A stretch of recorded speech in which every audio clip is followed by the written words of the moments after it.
రక్షించేదానికి, యేసు జన్మించేదానికి, ఆమెను ఎన్నుకునేదానికి అబ్రహాంకి ఇచ్చిన వాగ్దానంతో సంబంధం ఉంది.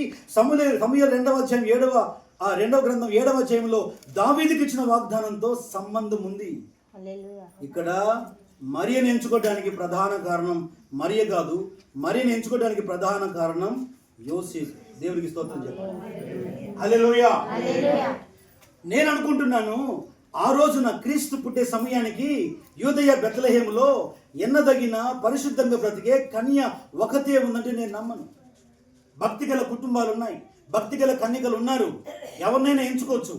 కానీ దేవునికి కావలసింది కన్యక మాత్రమే కాదు. అబ్రహాంకి ఇచ్చిన వాగ్దానం, దావీదుకి ఇచ్చిన వాగ్దానం ప్రకారం ఆ వంశంలో నుంచి పుట్టిన ఒకడు కావాలి. ఆయన యోసేపు. దేవునికి స్తోత్రం. హల్లెలూయా. యోసేపుకు ప్రధానం చేయబడ్డావు కనుక ఇప్పుడు నీకు ఆధిక్యత దొరికింది. దేవునికి స్తోత్రం. హల్లెలూయా.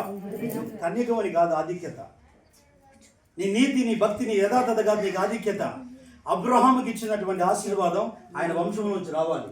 దావీదుకి ఇచ్చిన వాగ్దానం ఆయన వంశంలో నుంచి రావాలి. మత్తయి సువార్త 1వ అధ్యాయంలో మీరు చూడండి, మీరు 1వ అధ్యాయంలో ఏదవుతున్నారు? అబ్రహాము కుమారుడు దావీదు, దావీదు కుమారుడైన యేసుక్రీస్తు వంశావళి. 2వ వచనం ఏమంటుంది?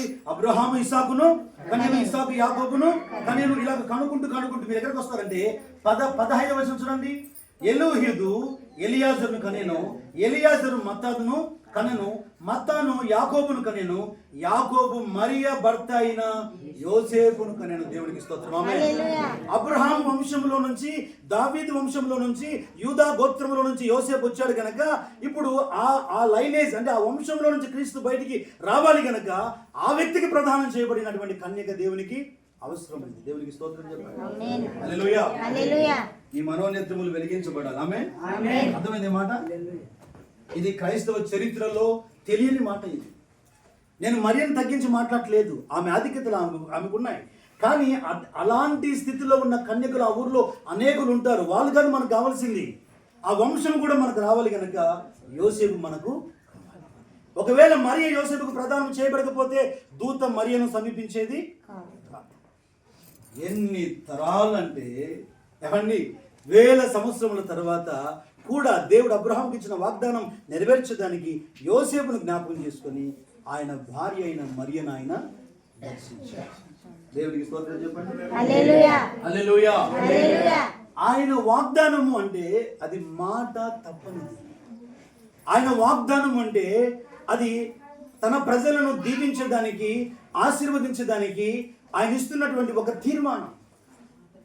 ఆయన వాగ్దానం అంటే ఆయన ప్రజలకు ఆయన ఇస్తున్నటువంటి ఒక భరోసా, ఒక ఆశీర్వాదం, ఒక దీవెన, ఒక నిరీక్షణ. వాగ్దానము లేని వాడికి నిరీక్షణ ఉండదు. వాగ్దానం ఎవరైతే నమ్ముతాడో వాడు బలంగా ఉంటాడు, వాడు నిరీక్షణ కలిగి ఉంటాడు. శ్రమల మధ్యలో వాడు అతిశయిస్తాడు. కారణం వాడికి వాగ్దానం ఉంది. యోసేపును అన్నదమ్ములు అమ్మివేస్తే ఐగుప్తులో ఏడవలేదు, పారిపోయే ప్రయత్నం చేయలేదు, చెరసాల్లో కూడా ధైర్యంగా ఉన్నాడు. కారణం యోసేపుకు వాగ్దానం ఉంది. ఆమేన్. దానియేలును పట్టుకుని బంధించి సింహాల బోన్లో తోసివేస్తే గగ్గోలు పెట్టి రక్షించబడి కేకలేయలేదు, అతనికి వాగ్దానం ఉంది. ఆమేన్.